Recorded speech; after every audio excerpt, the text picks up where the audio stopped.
Mutual induction में जो formula आप लोग पढ़े थे सेल्फ इंडक्शन इंडक्टेंस का क्या था, स्वप्रेरण गुणांक का फॉर्मूला क्या था बताओ किसी भी सॉलिड के लिए।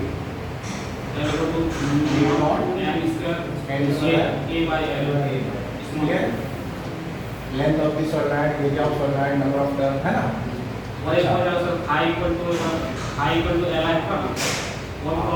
हाँ वो भी यूज होगा, फाइव बराबर L I, five equal to L I होगा ना। यहीं से आप इसको ऐसा भी लिख सकते हैं D five by D T तो L D by D T हो जाएगा, है कि नहीं। ये फॉर्मूला भी यूज होगा। ये जो D five by D T है ये क्या है, विद्युत वाहक बल है। पहले विद्युत वाहक बल है ना, ये माइनस में आएगा, इसको minus L D I by D T लिखा जाएगा। ये सारे फॉर्मूला यूज होंगे, क्लियर है। उसी तरह से किसी भी इंडक्टर की ऊर्जा क्या होती है, half L I square, half L L समझ गए क्या है, और आई क्या है, करंट उसमें बहने वाला करंट, क्लियर है। अच्छा, सीरीज और पैरेलल में अगर कंडक्टर्स को जोड़ा जाए, इंडक्टर्स को जोड़ा जाए तो उसका भी समीकरण होता है। सीरीज में अगर है तो सिंपली रेजिस्टेंस के अंदर जोड़ते हैं L1 प्लस, पैरेलल में है तो उसी तरह से L1 प्लस, कोई दिक्कत वाली बात नहीं है, ठीक है। ये सारे इक्वेशंस जो है सेल्फ इंडक्शन वाले केस में यूज होने वाले हैं, ठीक।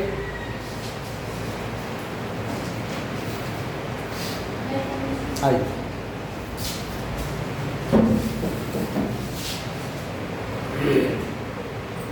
जैसे इक्वेशन यहाँ पर हम लेते हैं,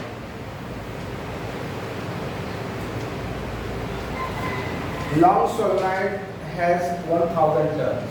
कोई परिणालिका है जिसमें फेरों की संख्या कितनी है, 1000। When a current of 4 ampere flows through it, इसमें से धारा बहती है 4 ampere. The magnetic flux linked with each turn, प्रत्येक टर्न से निकलने वाला फ्लक्स दिया हुआ है। प्रत्येक टर्न समझ रहे ना, हर एक टर्न से कितना फ्लक्स निकल रहा है, 4 इंटू 10⁻³ वेबर, क्लियर है। The self inductance of the solenoid, self inductance क्या होगा परिणालिका का, सोचिए कौन सा फॉर्मूला यूज करें।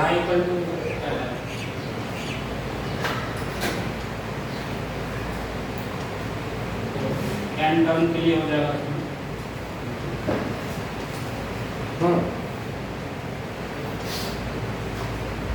ये बात है ना, y इक्वल टू एल, क्योंकि फ्लक्स यहाँ पर दिया हुआ है तो फ्लक्स और स्वप्रेरण गुणांक और धारा के बीच में ये संबंध दिखाई दे रहा है, बोलो है कि नहीं। तो फाई बराबर क्या हो जाएगा, एल इंटू आई हो जाएगा। ये फाई क्या चीज़ है, ये है टोटल फ्लक्स। टोटल फ्लक्स कैसे निकालेंगे, प्रत्येक टर्न से इतना फ्लक्स है तो 1000 टर्न से कितना हो जाएगा, समझ आ रहा है। तो n इंटू इतना हो जाएगा, नहीं टोटल फ्लक्स हो जाएगा ना। एक्चुअली क्या है टोटल फ्लक्स, तो लिखेंगे 1000 गुना 4 और एल आई का मान ऐसे क्यों, 10 पर पावर -3 1000 से कट रहा है, ठीक है ना। एल बराबर हो गया 4/4 यानी 1 हेनरी आंसर, क्लियर।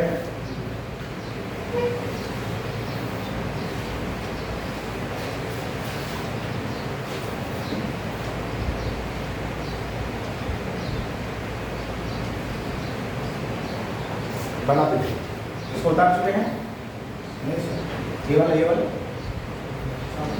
तो फॉर्मूला तो ऑलरेडी बता चुके हैं, इसको फिर भी आप नोट कर लीजिए।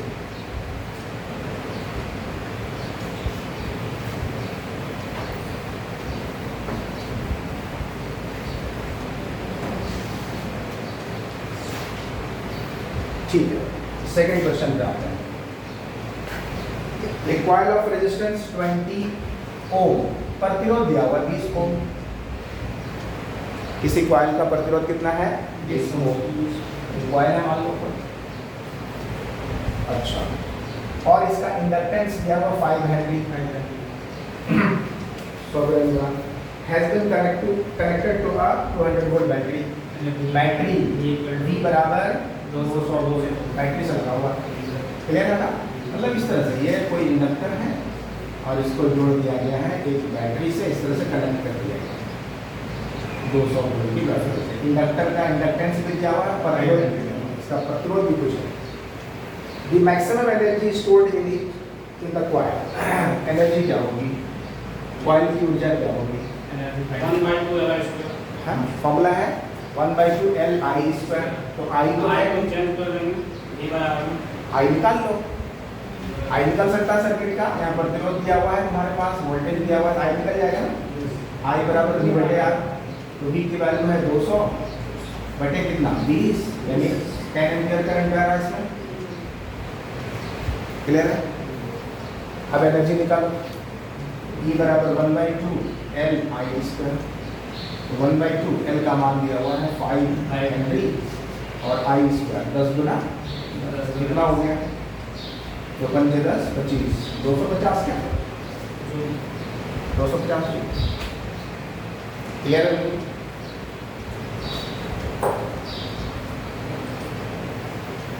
250 जीरो।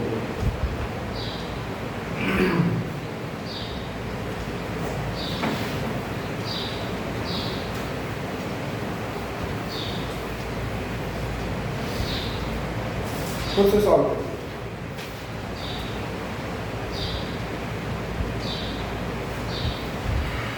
क्वेश्चन नंबर 3 देखिए।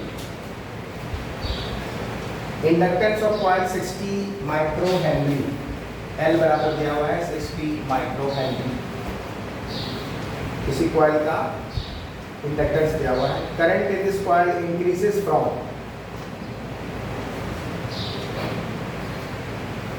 धारा जो है बढ़ती है, धारा का जो चेंज है वो दिया हुआ है 1.0 एम्पियर से 1.5 एम्पियर इंक्रीज कर रहा है। कितने समय में? इंक्रीज होने में समय कितना लगा रहा है? 0.1 सेकेंड। ठीक है ना? धारा बढ़ रही है 1 एम्पियर से 1.5 एम्पियर और टाइम कितना ले रहा है? 0.1 second. Magnitude of induced EMF, induced EMF का परिमाण क्या होगा? ऑप्शन दिया होगा। बनाइए जल्दी जल्दी, हम ऑप्शन लिख रहे हैं। 60 गुना 10 पर पावर -6 वोल्ट, 300 गुना 10 पर power -4 volt, 30 into 10 to the power -4 volt, और 30 into 10 पर पावर -4। कौन सा फॉर्मूला यूज होगा? सोचिए। इसमें सर डेल्टा 5/T होगा सर, और डेल्टा 5 2 -5 1 5 1 निकाल लेंगे वहाँ से, और 5 भी निकाल लेंगे। डेल्टा सही है ना? हाँ, यानी कि कुल मिला के L 5 बराबर Li पता है फॉर्मूला? 5 बराबर Li। ठीक है, अगर इसको हम ऐसे लिखें, 5 1 डेल्टा 5 बटे डेल्टा T लिख सकते हैं क्या? L बाहर, डेल्टा I बटे डेल्टा T लिख सकते हैं ना?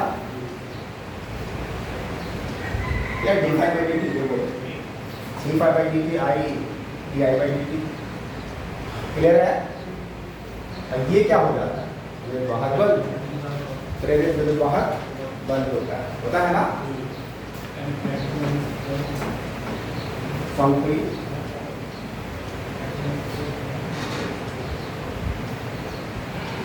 जो क्या -E हुआ कि नहीं पर ये वाला, और L का मान दिया हुआ है 60 माइक्रो है, 10 पर पावर -6 कर देंगे।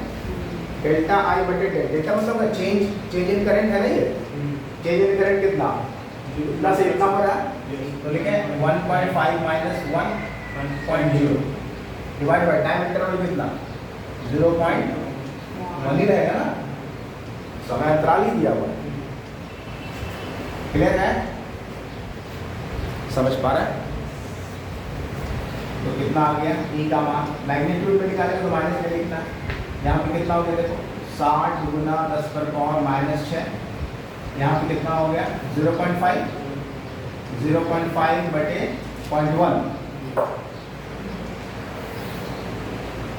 पॉइंट से पॉइंट हट गया, तो ई बराबर इसका मैग्नीट्यूड कितना हो गया देखिए 3 इंटू 10 पर पावर -4 वोल्ट इंटू से 635 300 हो गया, तो 3 हो गया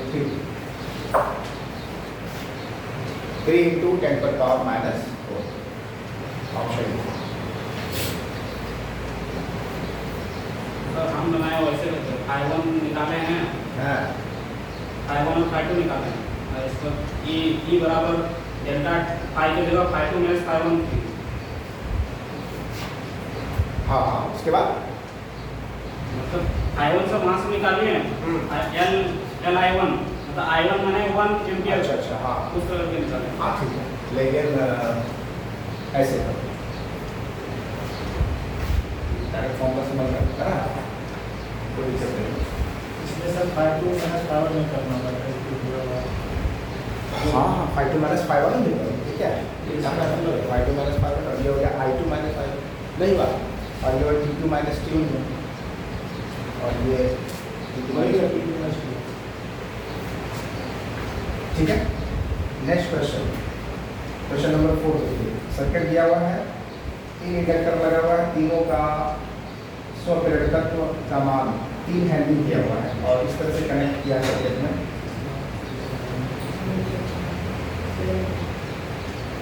ठीक है।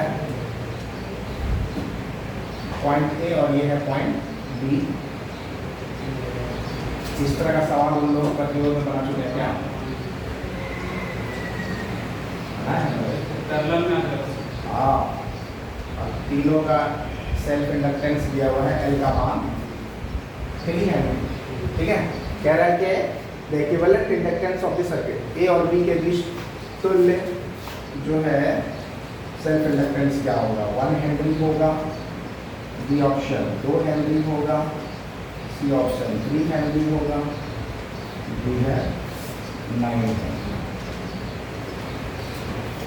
बताओ 1 होगा,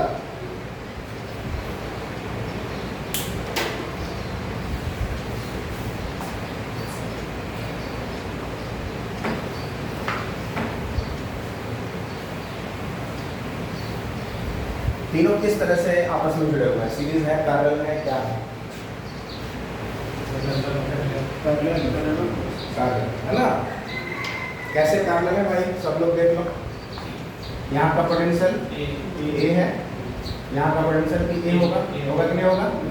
यहाँ का पोटेंशियल बी है, यहाँ का पोटेंशियल भी बी होगा, तो 2 ही पॉइंट हमारे पास है, ए और बी। ए पॉइंट और ये देखो बी पॉइंट, पहला वाला इंडक्टर ए और बी के बीच में लगा हुआ है, दूसरा वाला भी ए और बी के बीच में लगा हुआ है कि नहीं है, और तीसरा वाला भी ए और बी के बीच में है, लगा इस तरह से। कोई दिक्कत? तो ये तीनों आपस में क्या होगा, पैरेलल। तो इक्विवेलेंट निकाल लो, 1/L बराबर 1/3 प्लस 1/3 प्लस 1/3, 3/3 यानी 1, तो L बराबर 1।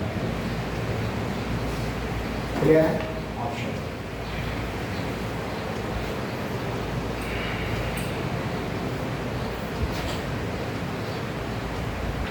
चलिए नेक्स्ट क्वेश्चन पे आए हम लोग। The self inductance of A coil is L। कोई कॉइल है जिसका सेल्फ इंडक्टेंस स्वप्रेरकत्व का मान दिया हुआ है किसी कॉइल का L। Keeping the length and area same, length और एरिया लंबाई और क्षेत्रफल सेम रखना है। The number of turns in the coil is increased to 4 times. Situation समझो, पहले नंबर ऑफ टर्न कितना था n, बाद में कितना कर दिया, ये पहले कोई इंडक्टर है जिसका सेल्फ इंडक्टेंस कितना L है, नंबर ऑफ टर्न n है, बाद में कह रहा है कि 4 गुना बढ़ा दिया, टर्न की संख्या 4 गुना बढ़ा दिया, और कह रहा है कि लंबाई और क्षेत्रफल नहीं बदल रहा है, ये नहीं कह रहा है। Keeping the length and area same. जो लेंथ यहाँ पर है वही लेंथ यहाँ पर है, जो एरिया यहाँ पर है वही एरिया। क्लियर है ना? सिर्फ नंबर ऑफ टर्न जो है 4 गुना बढ़ा दिया। The self inductance of the coil will be, now बाद में जो है सेल्फ इंडक्टेंस कितना हो जाएगा, ऑप्शन आपको दिया हुआ है।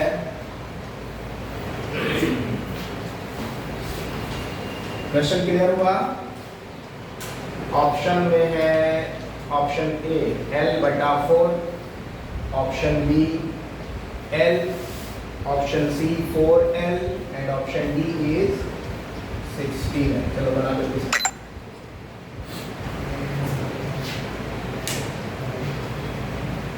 सिचुएशन आया समझ में? कोई भी इंडक्टर है, फैराडे संख्या n, सॉपरेटर तो L, लंबाई L, एरिया A। बाद में नंबर ऑफ टर्न 4 गुना बढ़ा दिया, L वही रखा, A वही रखा। तो इस केस में जो बात में है सेल्फ इंडक्टेंस क्या होगा? कितना आ गया? 16 है। और लोगों का चलिए 16 है। और लोगों का बताए, सब लोग बनाए।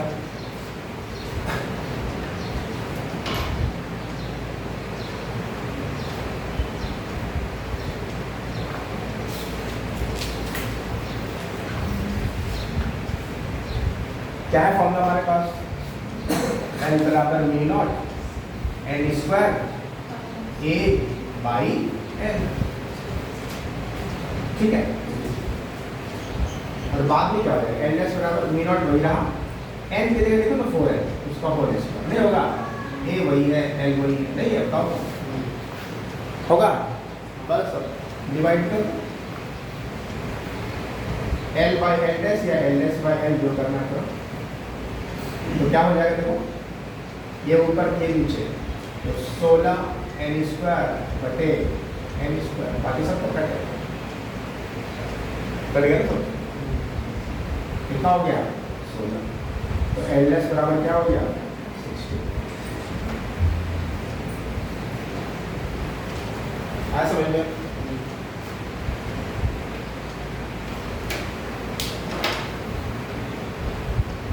कहीं कोई दिक्कत तो नहीं हो रही किसी को?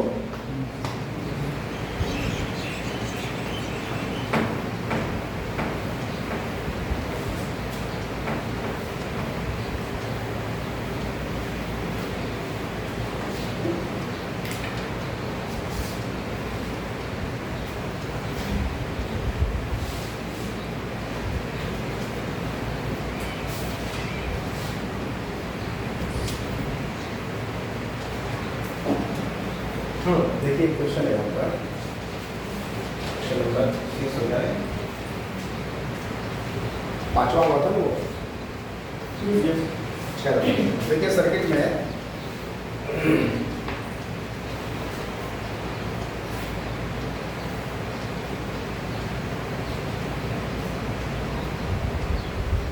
दो बल्ब है, ये रजिस्टर है और यहाँ पर एक बल्ब है।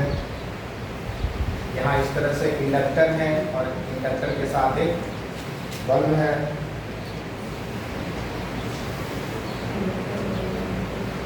बैटरी है इस तरह से लगा हुआ,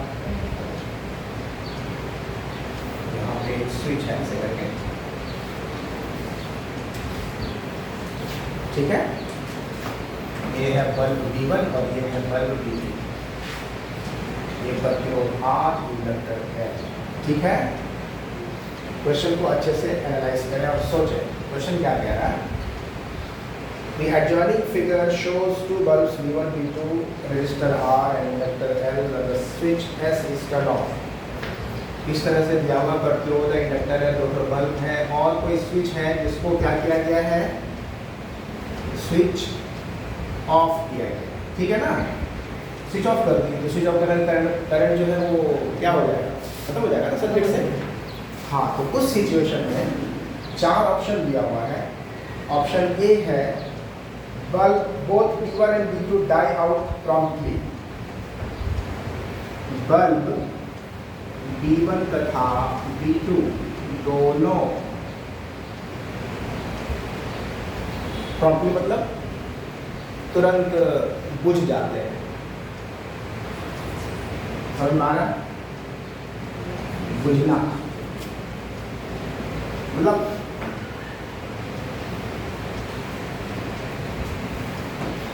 समाप्त हो जाता है ना लाइट। दूसरा ऑप्शन दिया हुआ है B1 तथा B2 die out with some delay. Bulb B1 तथा B2 दोनों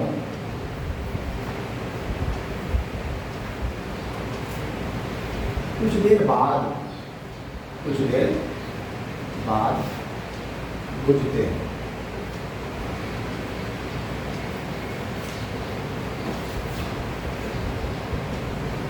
ठीक है, दो ऑप्शन हुआ।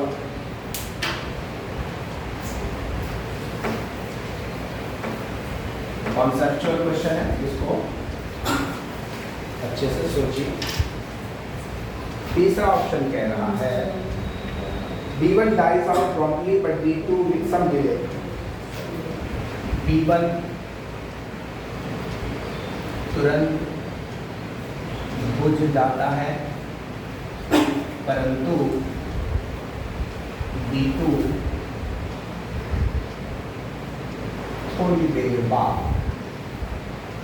थोड़ा देर मतलब बहुत ही कम समय, थोड़ी देर बाद बुझता है। मतलब इसके साथ नहीं बुझता है, तुरंत एक साथ नहीं बुझता है। B1 बुझ गया तुरंत और B2 जो है कुछ देर बाद। Option D B2 dies out promptly। B2 तुरंत बुझ जाता है परंतु B1 हाँ थोड़ी देर बाद बुझता है। तो आपको ये समझाना है कि कौन सा ऑप्शन जो है करेक्ट है और क्यों करेक्ट है, ये भी आपको पता होना चाहिए। बी, जैसे ही स्विच ऑफ करेंगे तो चारों ऑप्शन में से क्या होगा?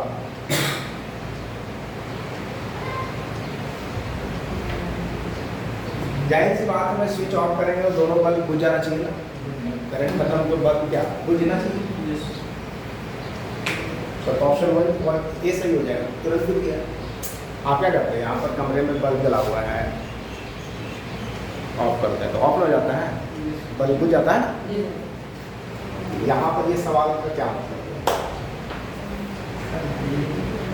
कुछ देर बाद B1 का B2 दोनों कुछ देर बाद बुझते हैं। तुरंत ऑफ। सी नंबर B1 तुरंत बुझ जाता है, B2 थोड़ी देर बाद बुझता है। सर बोलो क्यों? B2 में सर L में जो है डी रहता है, क्या मैग्नेटिक फील्ड के कारण। ऑप्शन सी सही है। B1 तुरंत बुझ जाता है और B2 थोड़ी देर बाद बुझता है। लेकिन एक्सप्लेनेशन देखो, समझो अब क्यों ऐसा हो रहा है। आपको पता है, खाली बता देते हैं। जैसे होता क्या है, इससे करंट किसी भी सर्किट में करंट मान लीजिए इसमें 5 एम्पियर मान लेते हैं, स्विच ऑन करेंगे 5 एम्पियर करंट जाए तो ऐसा नहीं होता कि 5 एम्पियर तुरंत चला जाता है, 0 से स्टार्ट होता है। अरे बात समझे, 0 1 2 3 4 5 तो करंट क्या हो बढ़ा इस तरह से, करंट धीरे धीरे क्या हुआ सर्किट में बढ़ा। तो जब करंट बढ़ता है तो उस केस में इंडक्टर में करंट अचानक से 5 एम्पियर नहीं आता है, धीरे धीरे आता है ना। तो उसमें क्या होता है, फ्लक्स चेंज होता है, फ्लक्स चेंज। तो करंट वेरिएबल करंट गया उसमें, हालांकि बहुत ही कम समय के लिए, मान लो माइक्रो सेकेंड के लिए गया। 0 से लेकर 5 एम्पियर पहुंचने में, सेचुरेशन पॉइंट तक यानी स्टेडी पॉइंट तक पहुंचने में उसको माइक्रो सेकेंड लगा, सपोज करो 1 माइक्रो सेकेंड। लेकिन उस 1 माइक्रो सेकेंड के दौरान फ्लक्स में परिवर्तन हुआ, उसके वजह से बैक ईएमएफ बना, इंड्यूस्ड ईएमएफ बना कि नहीं, यानी इंड्यूस्ड करंट पैदा हुआ होगा उस टाइम। बिल्कुल यही घटना स्विच ऑफ करने के टाइम में भी होगा। जब तक करंट चल रहा है कांस्टेंट तब तक तो कोई फ्लक्स में चेंज नहीं हो रहा है, लेकिन जैसे स्विच ऑफ करेंगे तो अचानक से करंट 0 नहीं होता है, बल्कि धीरे धीरे होता है। इट मीन्स इंडक्टर वाले सर्किट में स्विच ऑफ करने के बाद भी इंड्यूस्ड ईएमएफ बना रहेगा, चाहे थोड़ी ही देर के लिए बना है कि नहीं है। और उसके वजह से क्या रहेगा, ये भुकाते हुए मतलब तुरंत बंद नहीं होगा, कुछ इससे थोड़ा देर, चाहे वो समय बहुत ही कम हो, लेकिन इन दोनों को जब हम लोग मेजर करेंगे माइक्रो सेकेंड में, तो ये जल्दी बुझेगा और ये थोड़ी देर बाद। क्लियर हो रहा है? क्लियर हो रहा है? ऑप्शन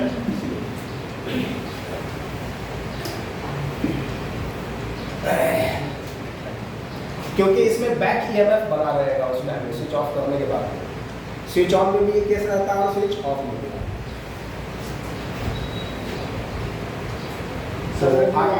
वहाँ पे क्या है, वहाँ भी रहता सर, तब तो दोनों सेम रहता ना।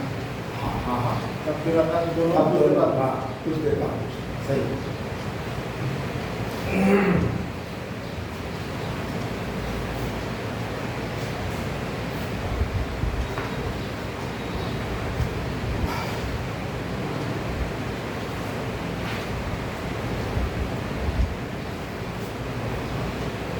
चलिए अब एक और इम्पोर्टेंट क्वेश्चन, शायद इस टाइप का भी क्वेश्चन पूछ सकता है आपसे।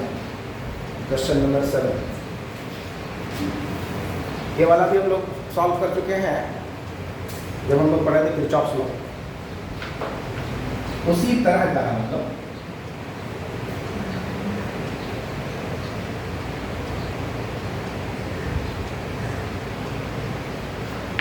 कैपेसिटर, ये पॉइंट ए है, ये पॉइंट बी है, करंट इसमें बह रहा है इस डायरेक्शन में 10 एम्पियर का करंट, 2 ओम का प्रतिरोध, 20 वोल्ट की बैटरी, 20 मिली हेनरी का सेल्फ इंडक्टेंस, और ये प्लस सिरा और ये माइनस सिरा है, और ये है 40 माइक्रोफैराड का कैपेसिटर। क्या बोलो? हाँ ये बैटरी है जो 20 वोल्ट का, ठीक है ना। आपसे क्वेश्चन कह रहा है कि कैपेसिटर का कैपेसिटेंस है 400 माइक्रो, नहीं, charge in the capacitor, instantaneous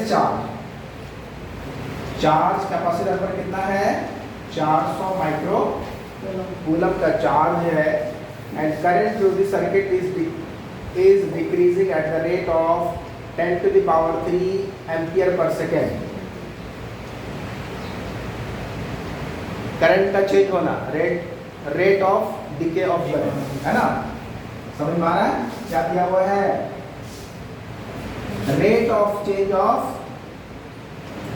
current, धारा के बदलने की दर, घटने की दर है, तो di/dt है माइनस में, है ना। ये कितना है भाई, 10 पर पावर 3 एम्पियर प्रति सेकेंड। एक सेकेंड में कितना एम्पियर, 1000 एम्पियर घट रहा है कि नहीं है, बोलो। तो अगर ऐसा है तो VA माइनस VB क्या होगा, आपसे पूछा है कि इन दोनों सिरों के बीच का विभवांतर क्या होगा, VA माइनस VB क्या होगा। क्वेश्चन क्लियर हो रहा है? क्या क्वेश्चन पूछ रहा है आपसे? आपसे पूछ रहा है VA माइनस VB क्या होगा। ऑप्शन है 30 वोल्ट, 0, 10 वोल्ट और 70 वोल्ट, ठीक है। कैसे सॉल्व करेंगे? ये प्लस किरचॉफ्स रूल में सेकंड रूल जब हम लोग पढ़ रहे थे, तो ये भी एग्जांपल हम लोगों ने उस टाइम से लिया था। V अपघट, पोटेंशियल का घटना और बढ़ना, याद है ना, घटे और बढ़े, याद है कि नहीं, वही वाला कॉन्सेप्ट लगाएंगे यहाँ पर। जितना भी पोटेंशियल डिफरेंस है सबको लिखते चले जाएंगे, है ना। हम लोग इधर से स्टार्ट करते हैं क्या, ओके। तो सबसे पहले लिखें VA अपनी जगह पर, ठीक है। यहाँ पर बताओ पोटेंशियल डिफरेंस कितना है, 20 वोल्ट, 10 बड़ी 20 होगा कि नहीं, -20 की +20, वर्सेस जा रहा है सोचो हाई से होगा लो हो रहा है माइनस होगा वेरी गुड माइनस 20 हो गया यहाँ पर बताओ क्या हो गया तो पोटेंशियल डिफरेंस आ गया हाई से लो प्लस काहे के लिए माइनस होगा हाई से लो घटे ना यस इन दोनों का काम खत्म हुआ अब यहाँ पर पोटेंशियल डिफरेंस कितना होगा क्या होता है EMF E बराबर L VI बाई dt होता है कि नहीं होता है होता है कि नहीं होता है E बराबर minus L VI by dt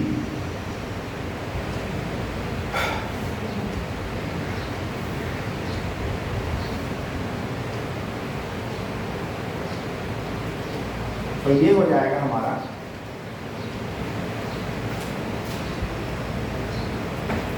L का मान बताओ 20 मिली 10 पर पावर माइनस 3 और करंट डीके का यहाँ पर जो दिया हुआ है rate of DK of current है कि नहीं है कितना दिया हुआ कितना दिया हुआ 10 पर power 3 direct D I by D T का मान 10 पावर 3 नहीं दिया हुआ है 10 पर पावर क्लियर है आरी बात समझ में कि नहीं आरी बात माइनस 20 आ जाएगा तो कितना आ गया माइनस 20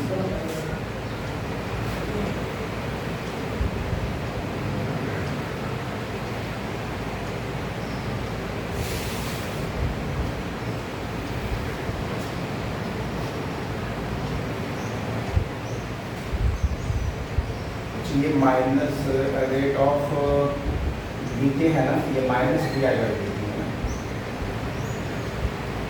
डी है माइनस किया माइनस डी आई बाई वहाँ पर एक्चुअली दिया हुआ है rate of DK of current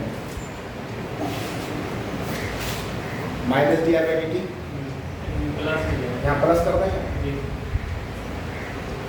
minus into minus plus कितना हो गया आपका ये कटा तो प्लस 20 वहां पर बताइए कितना हो जाएगा हाई से लो की तरफ जाएगा माइनस रहेगा पहले दिए हो गया वोल्टेज कितना होता है किसी भी कैपेसिटर के अक्रॉस फॉर्मूला याद है C इक्वल टू होता है सर V बाई 3 हाँ Q बराबर CV C तो Q बराबर Q बटे C ये बराबर क्या हो जाएगा Q बाई C Q कितना है 400 माइक्रो जूल 400 माइक्रो बटे क्या C कितना है 40 माइक्रो 40 माइक्रो मतलब कितना होगा ये इससे कटा ये यहाँ इससे कटा 10 हुआ कि नहीं 10 हुआ कि नहीं हुआ 10 वोल्ट हुआ कि नहीं हुआ सही है ना 400 गुना 10 और माइनस 6 बटे 400 बटे 40 माइनस 6 माइनस तो कटी है कितना हो गया 10 इसी कंटू क्या बी बी बी तक पहुंचना है ना ये कटा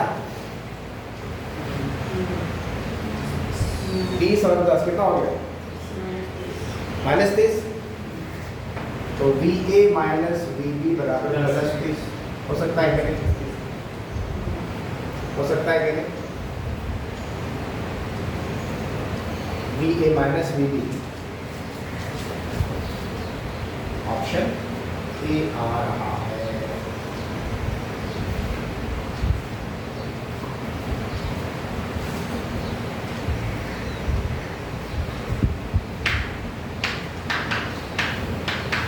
क्लियर है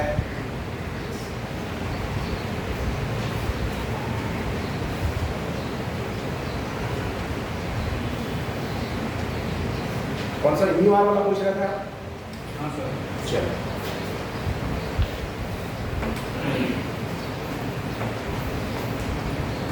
क्वेश्चन नंबर 8 A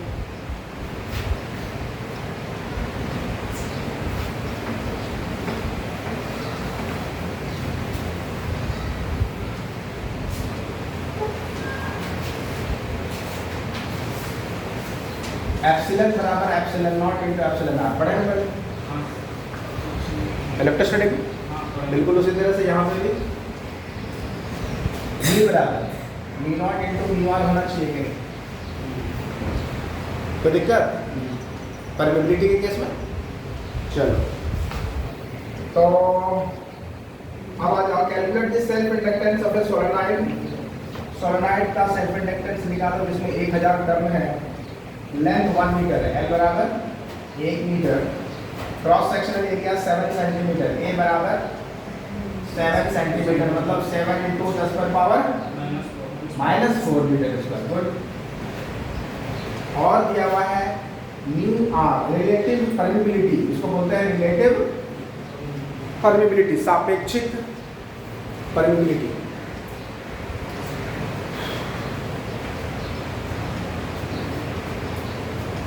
मतलब अंदर में कोई मटेरियल होगा, है कि नहीं है?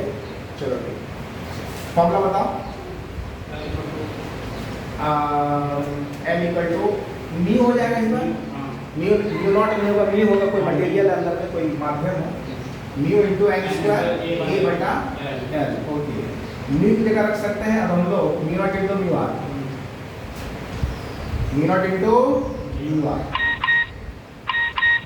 Into N square into A by L, यही होना चाहिए। ठीक है, सॉल्व करो।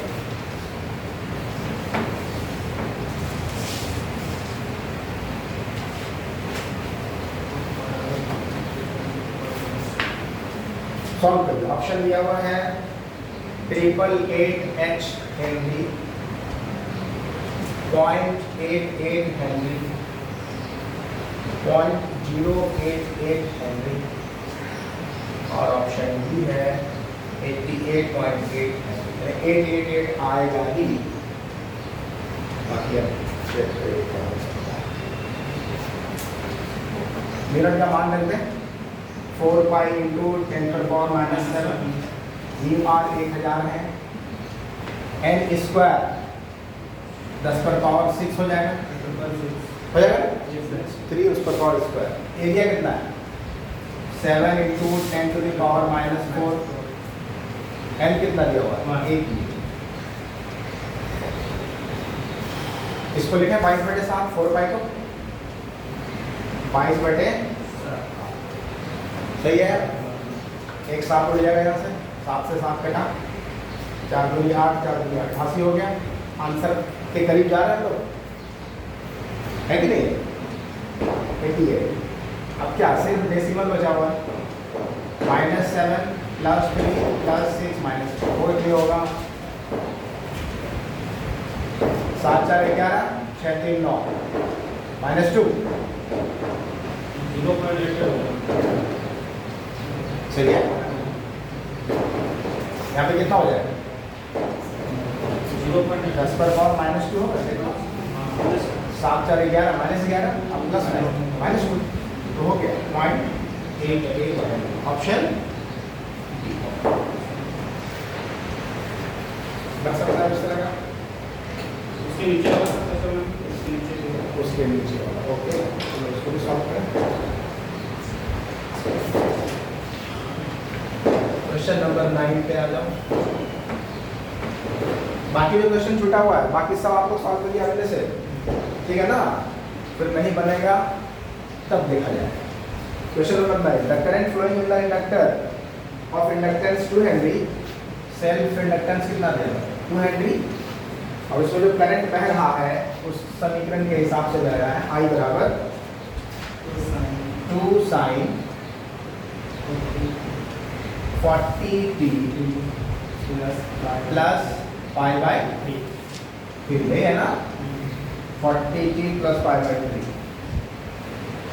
इस इक्वेशन के हिसाब से करंट फ्लो कर रहा है, where I is in ampere and t is in second, the maximum value of the EMF induced, अधिकतम प्रेरित विद्युत वाहक बल का मान क्या होगा? इंडक्टर में जो अधिकतम प्रेरित विद्युत वाहक बल होगा वो कितना होगा? ऑप्शन 320 वोल्ट, 160 वोल्ट, 80 वोल्ट और 4 वोल्ट।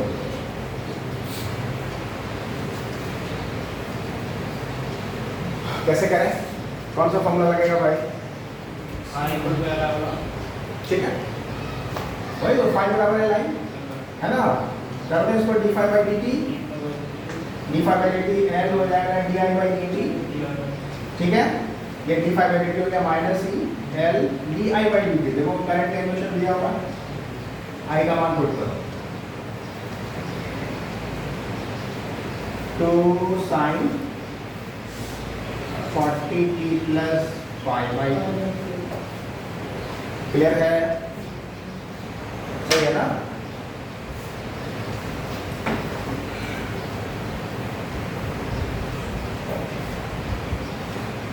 कितना आ गया? e बराबर माइनस एल का मान कितना? 2 माइनस 2। चलो अब अंदर में देखो डिफरेंशिएट करना है, तो 2 बाहर करो, 2 बाहर। साइन का क्या होता है भाई? cos साइन का होता है cos 40t प्लस π/3 तो हो गया, और कुछ होगा क्या? 40 होगा। हाँ इंटू 40 होगा, कितने होगा? तो होगा 40। अब सॉल्व करिए, ये बराबर माइनस 2 दूनी 4, 4 दूनी 16, 160 cos 40t प्लस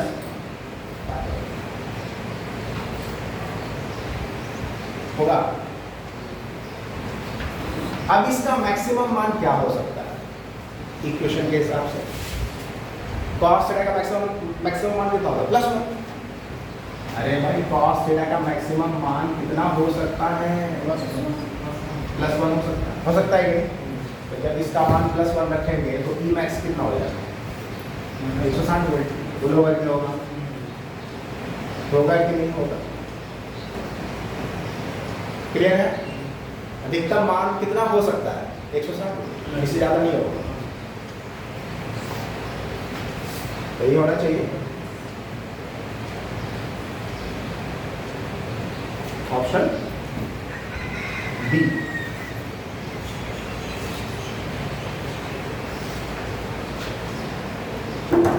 छोड़ दे, ठीक है। बाकी म्यूचुअल इंडक्टेंस वाला सॉल्व करिए।